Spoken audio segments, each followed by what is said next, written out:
When The Mist came out in 2007, Stephen King, who had written the original short story, said he liked the ending so much he wished he'd thought of it himself. We've just watched it for the first time in 2024. Did it have the same effect on us? Let's talk about it.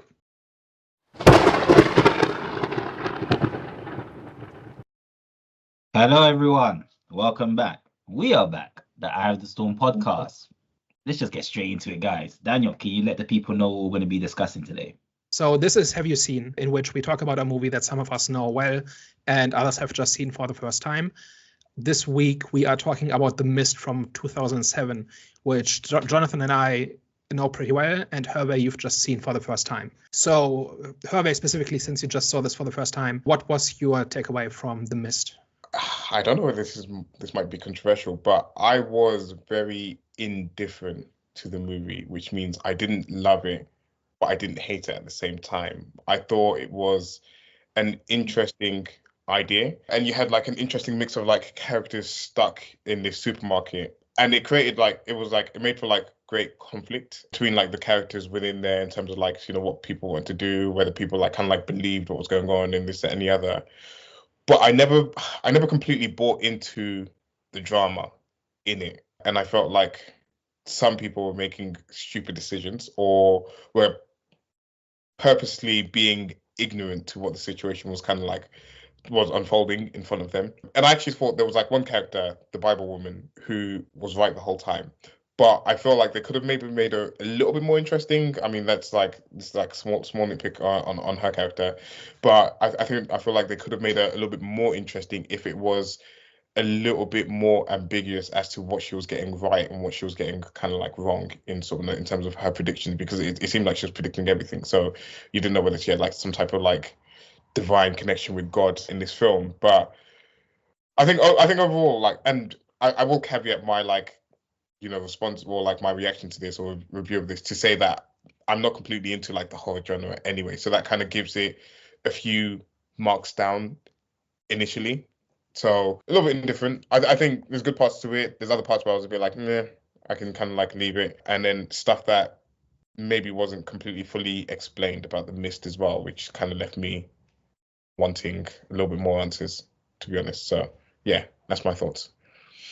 So I think something like this needs to kind of get you on board, right? In its first 10, 15 minutes, right? You have to buy into this impossible scenario, right? Like it's just this mist enveloping everything, and there's monsters in the mist, and they're going to randomly pick people off over time, and they're going to get bigger and more dangerous and more aggressive.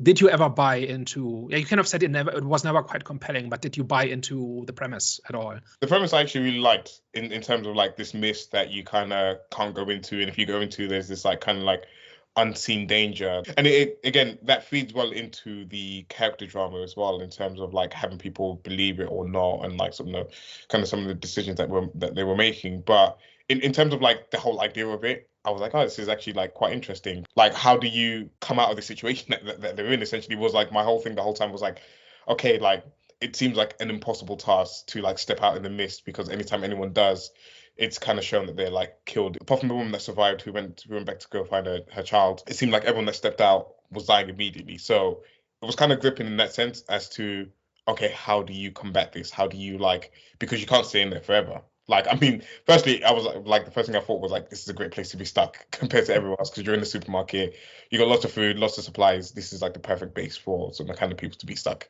in. But yeah, like a mall in a zombie movie, right? Like you have all these things that you previously would have done anything for, and now they're just a means to survival. Yeah, right? Kind of similar. So it's kind of part of that kind of subgenre that you don't get explanations. You can just get something that, like, this is kind of adjacent to weird fiction, where something happens that is otherworldly, that is seemingly impossible, and then you see how people react to that reality. And a big part of that is that you often don't get an explanation. Yeah. And we kind of do get an explanation here, but it's not very detailed, right?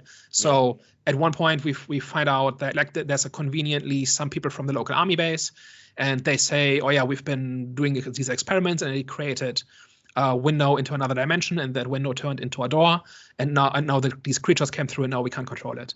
Was number one, did you like getting that explanation? And number two, was it enough explanation, or would have been better if there had been no explanation? Like, where do you land on that? I liked the explanation. Like, I kind of wanted to know where these things had come from, because I think it was good that we got the explanation, that amount of explanation. The only thing that maybe didn't make sense to me, or like wasn't explained, was that the fact that they were in this like superstore, and these like other worldly beings didn't attack them in the superstore. So it was like, unless you was in the mist, you wasn't really being attacked. But then you had that scene with like the tentacles that were like kind of poking through the garage. So it was like stuff like that was like kind of questioning, okay, like what's kind of the rules with like the monsters in this? Is it that they can only attack you in the mist, or sort of no? And it was kind of shown that they were like trying to break through the sort of that kind of like garage thing at the start. So it's like, what was causing that, and why didn't they just like break the glass and kind of get into the mall as well? So it was like stuff like that where I was a bit like, okay, it's a bit convenient that, you know, this more. I understand for the story, but I was a bit like, it just didn't make sense as to what the rules were in terms of what the monsters could do and couldn't do. Yeah. With the exception of the tentacle, they do get larger over time, right? You get the they're like the flies, and then you get these flying birds, flying birds, and then you get these crab things, and then finally you get these tentacle elephants, right? So they do get bigger over time, which kind of suggests that the door is widening, right? Like that at first only small things come through, and then over time bigger and bigger things come through. And the only thing that breaks that pattern, I think, is the tentacle, which seems to be much larger than anything else, but it's the first thing that comes through. So that's the one thing that breaks the pattern. But other than that, there's like this gradual escalation. It's also kind of a ticking clock, right? Where you can say, okay, we have food for weeks, but we don't know what we can handle the attacks right now, but can we do it tomorrow? Can we do it in 2 days? Just thought that was like one thing that was kind of in there that kind of justified a little bit why the monsters didn't just outright attack, and they might not know what glass is, right? Yeah. They're not intelligent in that way, right? That's true. But I do agree, it's a little bit of a weak point that it's not entirely clear why they stop at the glass, right, when they came through already once. But okay. The reason I didn't like think of that, like the monsters getting bigger, was because like that tentacle thing at the start was it seemed like there was like this like massive monster. I thought that like it was just like one big monster at the start of the movie. So I feel like that might have been a misstep, even though like it made for like an interesting scene with sort of the supermarket attendant sort of being kind of killed, and the whole like kind of like uncovering the first part of the drama. But for your like kind of like through like this like door widening and like this like increasing danger, I feel like it was maybe a misstep to have that at the start of the movie. Just to add to Daniel's point, I think the reason why they also didn't go in to like the shop was because even though they're extraterrestrial, they still had animalistic like, you know, instincts. So generally, like animals, like a lot of animals now, like in Earth, they can literally just walk into buildings, but a lot of them don't. You see like a pigeon fly in here and there, but you know what I'm saying, not all of them do. And like, for example, like, you know what I'm saying? So I think that kind of just contributes to why I don't think they kind of went into the shop as well, is because even though they are extraterrestrial, they still have that animalistic tendency. So I think if you were like, they're not kind of like lured in to the shop, because a lot of the times when animals do go into, like when they do go into a shop, is because they see something that they want. Yeah, I mean, we don't know anything about them, right? We don't know what kind of where they come from. I think that's a fair point. So what about the characters, right? So we've got the father, right, who is kind of the hero of the story. We've got the cult leader. We've got the skeptic neighbor who refuses to believe any of it. You have these tensions between locals and visitors, right? So this is like a rural coastal town, and there seem to be a fair number of people who have moved there recently, including for the army base probably. And there's like a tension between the locals and the newcomers, right? They don't really trust each other. They don't really like each other, and that kind of comes to the surface here. So they've got all these different group dynamics going on. What did you think about that? Which characters did you like? Which didn't you like? And what about the character drama of it, which takes up a solid half in the middle of the movie, right? Yeah. Firstly, on the character drama aspect of it, I feel like that's where I kind of like rolled my eyes a little bit with the movie, especially with like the neighbor to start with, because it was they kind of flip-flopped his character a little bit. Obviously, like at the start, they kind of like positioned it that, you know, what's the main guy, the main character, or the hero of the story? David. David. So obviously they kind of like say off that there's clearly like some type of conflict between the two of them. But then when they first show him, he's like deemed to be like reasonable, level-headed, and kind of like a little bit understanding of like the situation. And what I didn't like about him was that he just like outright didn't believe what they were saying and thought that they were like trying to play like some type of tricks on him. And I'm like, if that was the case, then why didn't you just go out in the mist anyways? If you didn't kind of believe that like anything was out there was any danger of like that, why you up in like the superstore or at the very start? And then when there's very tangible, where they were at the store because of the storm and they were getting supplies. Yeah, I mean, like, why didn't he just leave? Like, if he deemed it like unserious, he's like, this is just like a natural disaster. There isn't anything out there. Why didn't you just leave like earlier? Why you like hold up in the store? For as long as I think first of all, there's a guy who's terrified of what's in the fog, right? So yeah, even if he doesn't believe that there's monsters, he might believe, hey, maybe let's wait for the fog to clear. Like I think that's believable. And the other thing is that he might just want to wait out the fog because it's not safe to drive. Yeah, that could be another thing. And that could be a thing. But then it was just a case of after trying to be shown evidence that there is actually something out there and trying to be like reasoned with, he then comes to this like conclusion that he's going to gather a bunch of people and then just like kind of walk out in the fog. So he just kind of annoyed me. Like the way the idea of it made sense. The way it unfolded just kind of irked me a little bit. I was just a bit like, okay, you're being purposefully obnoxious in this situation. You're just like purposely not listening to what the hell's going on, and it just didn't seem realistic. But he hadn't seen the monster, right? They were trying to get him to get to the back room where the chopped off tentacle was, and he didn't want to go because he thought it was some kind of prank or setup or ambush or something. Yeah. And at that point, he had not seen the monster. And then the question, but then the question is, how much would it take for you to believe that there are monsters out there if you haven't seen them yet? You live in the real world. But if there was like other people that were like equally skeptic, so at first he thought that they were trying to play a prank on him, but then once they like addressed it to the wider group, and then a few of the people that were also skeptical went back and said, okay, no, like this is actually real, then it should pique your curiosity to be like, okay, let me actually go and verify for myself to understand the gravity of the situation, because in that instance, it's life or death, and there's no way you make a choice like the one that he did without kind of collecting all the relevant facts that are like available to him at that point in time. But if you go to a town, or let's say you move to a town, and then your neighbor says your house is haunted, do you really believe them? Like how much effort do you put into getting the evidence? You don't believe it in the real world. In the real world, you wouldn't believe it. But if someone says to me, I would not straight away, but I'd be curious. If someone says to me at the back here, here's tangible evidence, it's either you go out in the mist and you face the unknown, or you come back and you see what potentially like might be out there because we have evidence of it at the back. I will go take a look first before I go. But it's like your neighbor says, don't go outside in the dark because the ghosts will kill you. Will you take them seriously? And what would it take for you to take them seriously? If he says, if the neighbor said, here's a ghost, here's evidence of a ghost. Yeah, okay. But like what I'm getting at is in this situation, there's no monsters yet, right? There is no physical evidence yet. And they're making something that sounds absurd because they live in the real world and there's no monsters, obviously, right? Yeah. And also he has reason to think that it's some kind of prank. Right? That they're going to lure him into the back room, and there's like, he says something like, what are you going to do? Just show me like a rubber hose and say it's an alien tentacle, like that sort of thing. So I think that's why he didn't believe it. So whether it was compelling or not is a different story, but I think they do give a reason for why.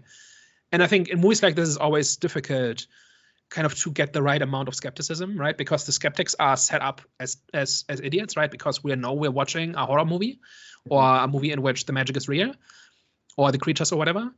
But also the characters don't often have a reason to believe it until they actually see it. But that makes it very tedious, right? Where you have to go through the motions every time of providing the evidence, and people don't believe it. And you talk about, okay, what's the standard of evidence? What like at what point is it reasonable or unreasonable to believe, and so on. Yeah. I think this movie tries, and it sounds like for you it didn't quite work.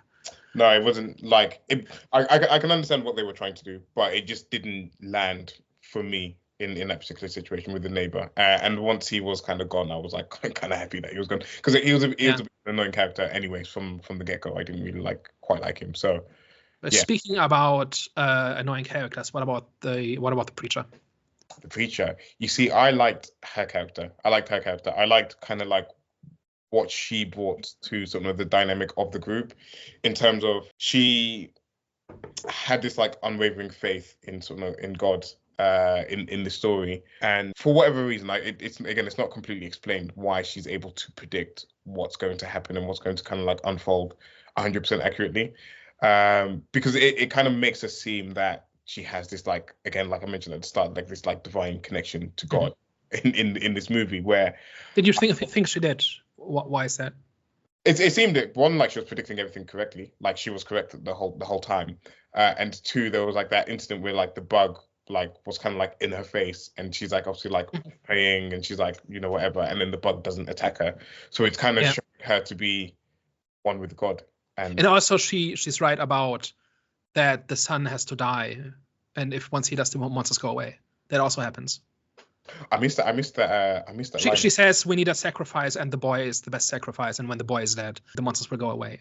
And then when the boy dies in the end, then that's when the monsters go away. Now, because the soldiers show up, but they do go away once the boy is dead, right? So she is true, right? So that did come to pass.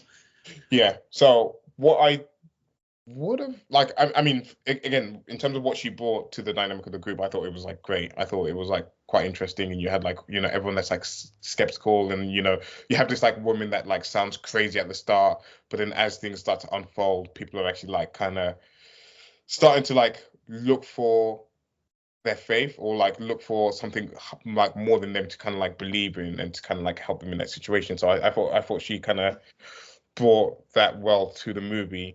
It would have been great if she was like a little bit ambiguous as to like what she was getting correct and what she was like maybe getting incorrect. Maybe would have. I think it is pretty ambiguous, right? We don't know why the monster doesn't sting her, and we don't know why. Like the thing about the son dying and then the monsters go away, that could be coincidence or it could be prophecy, right? Yeah, but like what you were saying about like, okay, they're gonna attack tonight, and then like one person's gonna die, and this, that, and the other. She kept like predicting like people were gonna die, and like when it was gonna happen and stuff like that. So it would have been great if like she had like a little bit more of a hit miss rate, where it was like, okay, maybe she like has something, maybe she doesn't, because it seemed like throughout the whole movie she's correct, like everything she's saying is coming to pass. So that miss rate would have helped some of the other characters in terms of, you know, because you had that guy at the start, the kind of the local guy that was involved in trying to like restart the generator in the mall. He seemed like the bad guy, and then eventually like was like turned super religious and like kind of like devoted himself to it.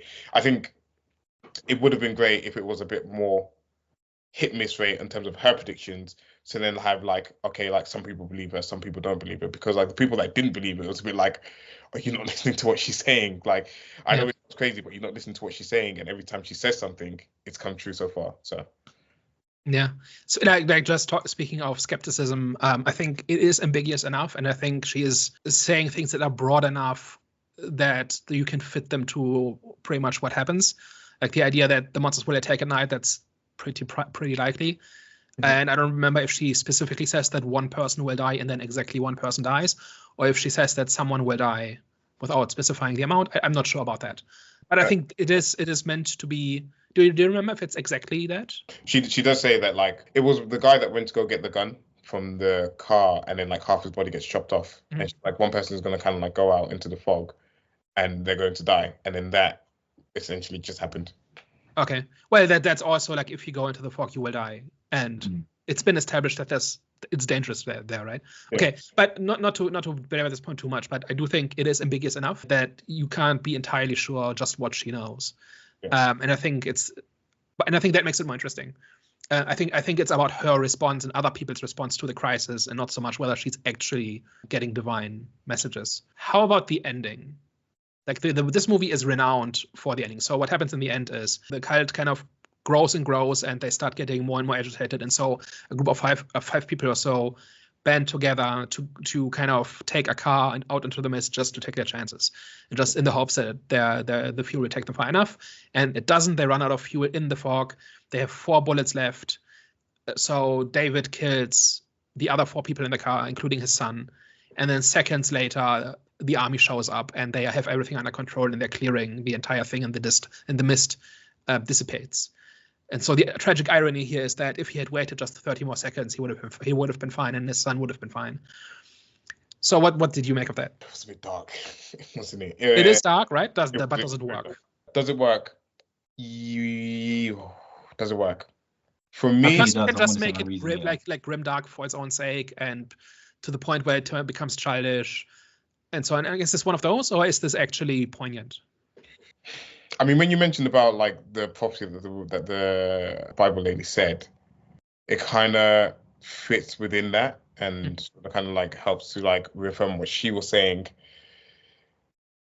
It just felt grim, and it felt to me more realistic in terms of like some of the kind of like happier endings that you get in other movies. It felt like, damn, like I kind of like really felt heavy towards the end of the movie, especially like knowing that he only had 4 bullets. So like, I was like, someone has to survive in this situation. Someone, like, everyone else is going to die, and someone has to survive and like be... Just to be eaten by the monsters, presumably. Pretty much, yeah. So it was a bit like, okay, who's going to take the short straw to like die the most horrible death compared to like everyone else who was just kind of like getting a bullet in the head. So, and for it to have been the father as well, and for him to have like had to make the difficult decision to like kill his son for him to like not die a painful death. I was like, okay, like it made... And now he has to live for the rest of his days with the fact that he killed his son for no reason. Yeah, which is yeah, it's dark. It is dark, yeah. So, it reminded me a little bit of like stories of people who live through a war and then get killed on the last day before peace breaks out. Mm-hmm. Right? It's just random. Like if that person had just been somewhere else that day, they would have lived and they would have seen the end of the war. And here, if they had just waited another minute, and they do have this drawn-out scene, right? And that's actually 2 different versions of the movie, and the one that's on Amazon currently has the longer version where they kind of stew in the despair for a little bit longer, which I think gives it a much better effect. But like if they had just done that for another minute, then they would have all lived, right? Yeah, exactly. And that's underlined by the mother being on the truck, right? Like the one who goes out into the mist in the beginning. She makes it randomly by chance. She didn't deserve it any more than any of the people who were killed in the mist deserved it, right? It was just chance, and that's like somebody surviving a war and the other person not, and there's no rhyme or reason to it. It's just luck. Yeah. No, exactly. So I think depressing, unhappy endings like this are difficult to do because often they can seem contrived. Like this whole thing about, oh, you have 5 people and 4 bullets. What do you do? Like that's contrived, right? Like that's the writers creating a dilemma on purpose, right? And it's clear why it's 4 bullets. I think they count the bullets at one point halfway through the movie, and I didn't pay attention to whether until they fire it exactly 6 times so that 4 are left and so on. I don't know if it pays that much attention, but in the end, there's not enough bullets for everybody, right? So my take is, I think it's one of those rare unhappy endings that actually works and actually hits hard and doesn't feel contrived and does feel earned. Yeah. No, for me, it's the same. For me, it's like completely stuck the landing in that sense, in terms of like the effect that it had on me personally when watching it, and some of the kind of like some of the like heavier emotions. For me, it just completely, I didn't question it at any point as to like what was making sense, what wasn't making sense. So, and actually question, how does this differ to what Stephen King wrote? I've not read the short, sorry. So I don't know what happens in the original, but Stephen King is on record as saying he likes this ending so much that he wishes he thought of it. Yeah, okay. Yeah, no, I think I did see that noted down somewhere. Any thoughts on the monster designs? They were cool. You can kind of see that there was like some like a little bit janky CG in there partway through. The bugs were like interesting because they seem like less threatening, because obviously like everyone's like scared shitless about like what's sort of potentially out there. So for the majority of them to initially see like the kind of like small bugs in the window and like to kind of like have that pique their curiosity, because it's clearly something that's otherworldly, something that's like out of this world, but again like small enough for them to kind of be like not like as frightened about it was like super interesting. The bird things, I was a bit like, yeah, whatever, cool. What I liked about those is that they kind of suggested like an ecosystem. Yeah. Like they're not all just an army of monsters going for the humans. It's like kind of like an ecosystem with predator and prey spilling out into our world, and they hunt each other at times. Yeah. when they don't hunt us. Yeah, which I did pick up on that as well.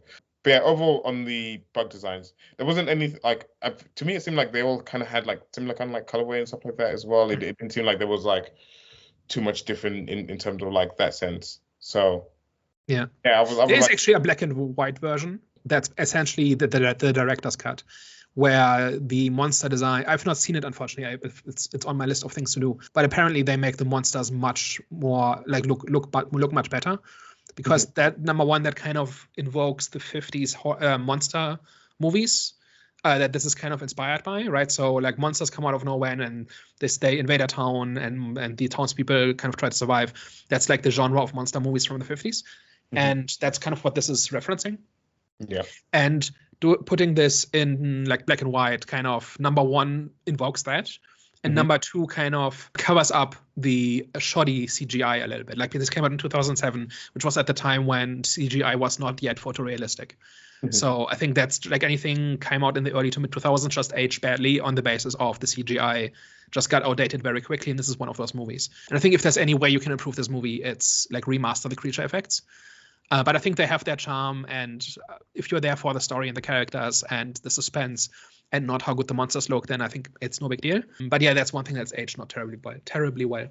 I mean, for me, it didn't take me out of the movie at all. Like, for me, it wasn't like one of those things like kind of like glaringly obvious that like the monster designs were completely bad. For me, they kind of it served its purpose, and like you said, this is more the character drama effect, which I was more invested in terms of, as opposed to like the monsters and like kind of like what was going on sort of out there. So yeah, I didn't have too much problem with the monster designs. I think they're really cool. The only problem I have with them, aside from the CG, is that they are all based on earth creatures. So they're flies, they're spiders, they're birds, right? They're tentacles. Like, there's nothing really weird among them. There's like a large elephant with tentacle mouths, which is kind of the weirdest you get, which isn't like, it doesn't break the movie, but like they did not get that creative with the monsters, right? It's more about, you get this gradual escalation of there's number one, there's monsters in the mist, and number two, they're coming after you, and number three, they're getting bigger and bigger and more aggressive over time. So you don't know, like you just try to survive that one step at a time. I think that's what makes the movie tick. Yeah, and I think it does it really well. Okay, and they made the bugs kind of like attracted to the light as well, just like another similarity to sort of the creatures that we had on Earth. But again, I can maybe like draw that to some of the kind of like some of the limitations they probably had during that period. Yeah. I mean, you can get weird with the creature designs, right? Get Guillermo del Toro on this and let him go for an afternoon and see what he comes up with. But you could have gone weird, and they didn't, and it's okay. It's still great. Yeah. So I know that I have been kind of indifferent with the movie, or like not as higher praise, but how did you guys kind of receive it, and how do you guys like hold it in compared to some of the other movies that you've seen in that genre? I think it's great. I love it. Like, so there's this subgenre of weird fiction, right, that kind of deals with kind of a glimpse into our larger reality and things that are not comprehensible, and if you do comprehend them, they will drive you insane, that sort of thing, because of their implications. And there are not very many good movies that actually do this, and this is one of them, and one of the most accessible ones. And just on that basis, it works really well. The characters are accessible and relatable for the most part. For me, watching it, like, the number one stumbling block in the past has been the Prophet, just mostly because characters like that show up a lot in Stephen King stuff, and I don't care. I just don't like I don't relate to it. It's not interesting to watch for me, and this takes up a massive amount of screen time, but it fits kind of in the overarching themes. Like, once I started recognizing that, then it made a lot more sense and was a lot more interesting. For me, I think this was a film which kind of got me into these type of group survival type of movies, and I definitely enjoyed The Mist, because I think it kind of showed you the consequences of kind of like abandoning hope and patience. And the results of that, especially with the end. That's why I thought like the end was very impactful, because it was like throughout there was a theme of people just losing patience and losing hope, and the way some people handled it, which I really liked the, what's her name, the priest, the woman priest. I enjoyed her character because Mrs. Carmody. Yeah, I enjoyed her character because it kind of showed what perverting the religion looks like. And it shows how people like there was even a line when like David was talking with the group. He says, I think it was the guy that was good with the garden, where he was like, if you scare people enough, they'll follow or something like that. And that's pretty much what happened. Like, because those people were scared, and it kind of pretty much create like a cult. So it was kind of good to kind of see how like a cult can be like formed, even though it might not be accurate, but there was some truth to it, because I think that was like a realistic representation of how, like, how a cult can be created in those type of situations, or just in life in general. So just her character, and just seeing how she can pervert religion, and just seeing how Christianity can be given a bad rep. That was kind of like good to see. Also, it was good to see just how people, just like I said, they were losing hope, they were losing patience, and the consequences of that. Like, literally, all they had to do was just wait in the shop. But obviously, they didn't know, obviously, the future, but at the same time, literally, all they had to do was wait in the shop. And they're just, because there were certain situations that they were making, those just very like drastic decisions. Like, even I personally don't agree that the dad should have killed one of them in the car. Like, I think they should have just waited and just kind of like, I'd rather get killed, personally for me, I'd rather get killed by the monsters than shoot myself. But everyone's different. So some people would rather just, off themselves rather than just wait and just, go up against the battle, even though the battle was a flipping extraterrestrial being, but still. But yeah, I think that's easy to say if you're not in that situation. If No, you but- genuinely don't know what's going to happen, and the only alternative you see is being torn apart by a monster, I think I think the movie does a really good job communicating why these characters see it that way, right? Why they see, like, what options they see and what they think could happen, and why they think it's increasingly hopeless to carry on.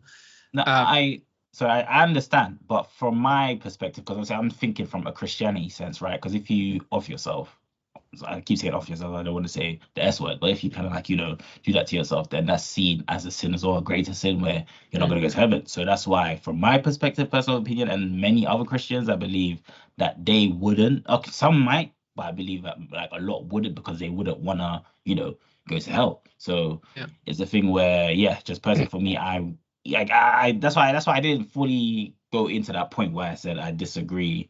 I just suppose personally for me, I disagree that they did that. However, in that situation, I understand. That's why I pretty much said that. So I get why they did it. Which I think is a great thing about this movie, that you can have that debate and you can come to different conclusions, but the movie does communicate why these characters chose the way they did, right? And you can agree or disagree with that, but I think it still makes sense. Oh, you were going to say something?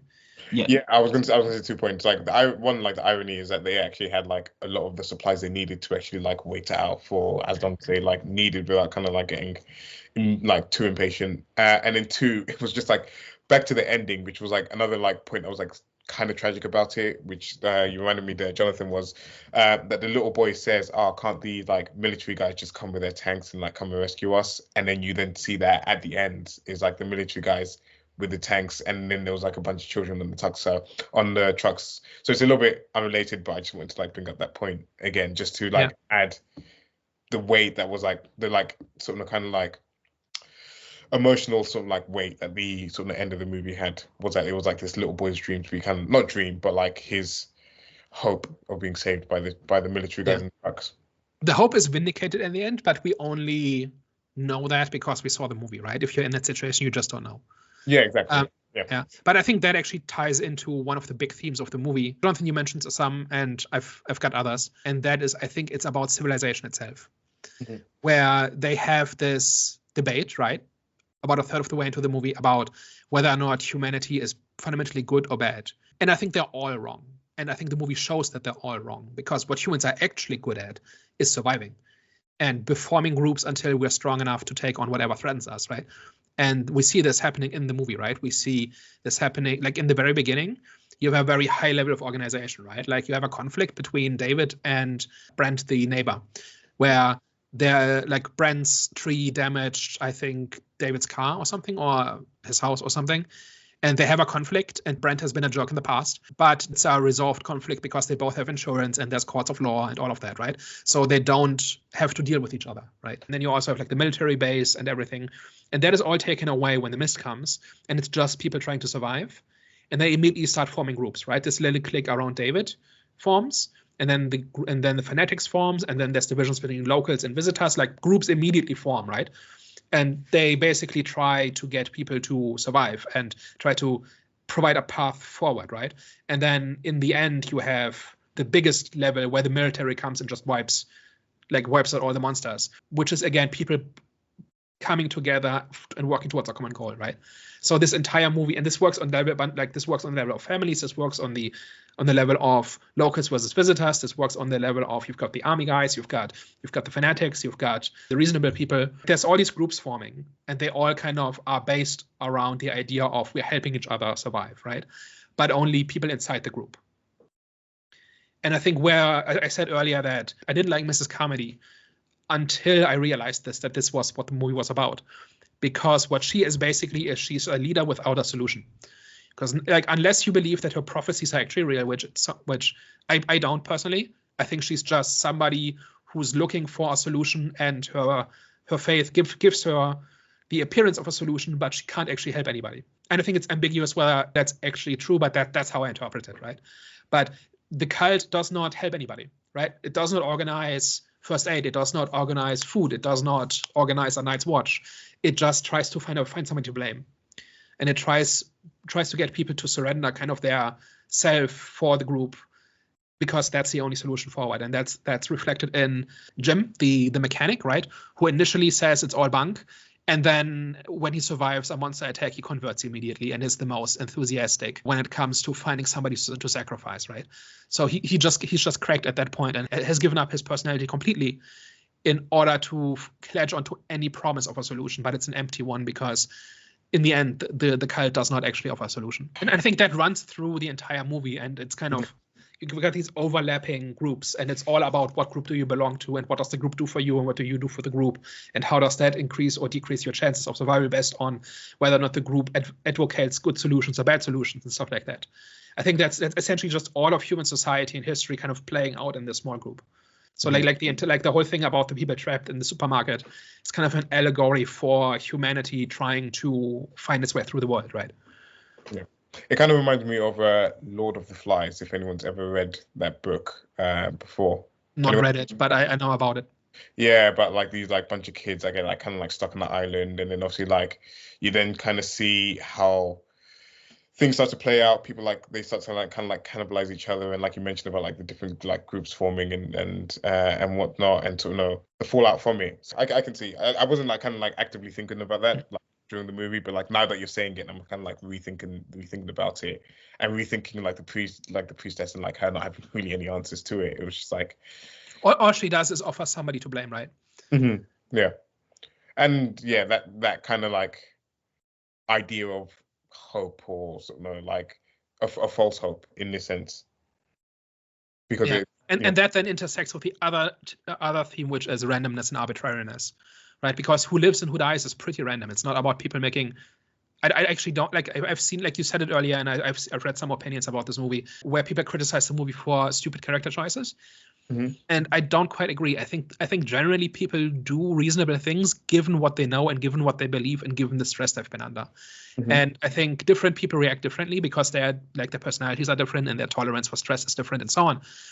But ultimately, what they do does not really matter, right? Because it's bigger. The whole thing is bigger than them, and this is where the weird fiction aspect comes in, which is all about kind of the futility of and insignificance of humanity, because nothing anybody does makes a difference outside of the military itself, because that is big enough to actually take on the monsters. But on a personal level, nobody can change the outcome. You live or you die based on how the dice roll, right? So David and his group do everything right?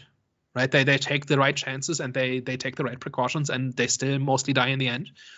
And then the mother who just walked into the mist out of spite and stubbornness makes it to the end, and I wouldn't call it an achievement. I would just call that luck.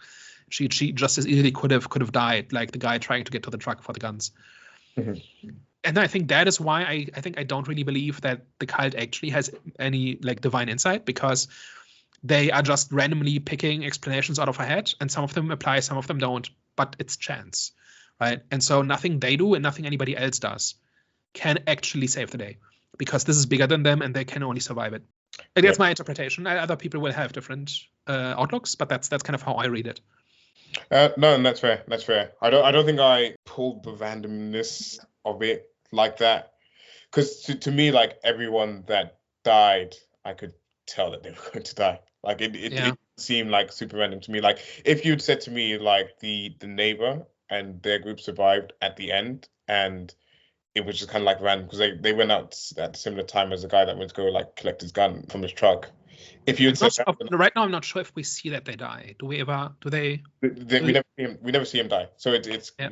you kind of don't know. It's like They could be alive, right? It's 50-50. yeah, it's 50-50. I kind of go with that they probably died because of Maybe, yeah, but like they did the exact same thing as the mom, and she lived. yeah, true. Right. And it's not too dissimilar to what the group did at the end as well. And yeah, they lived up until they ran out of like gas in the truck. To be honest, yeah. So. But it's all chance, right? If they had gone slightly in a slightly different direction, they might not have met the military. If they had waited a minute more, they would have met the military. Yeah. The soldiers. So it is all it is all dumb luck. Yeah, I can give that. But in terms of like some of the deaths, it felt like it was kind of movie maths in terms of like who died and who didn't die. So it didn't quite hit me the same as it did you in terms of sort of like the random and the. But I don't think it's something like a lot of movies will like punish bad behavior by killing the character. Yeah. Right, like you have this in slasher movies a lot where the teenage characters do irresponsible things, or they're promiscuous or something, and then their bad character gets punished by being a target of the slasher. Like that. That's how it works in the slasher genre quite often. And here I didn't see a pattern in that. Right, it's not like people who took chances got punished for it, or people who didn't take chances got punished for it, or something like that.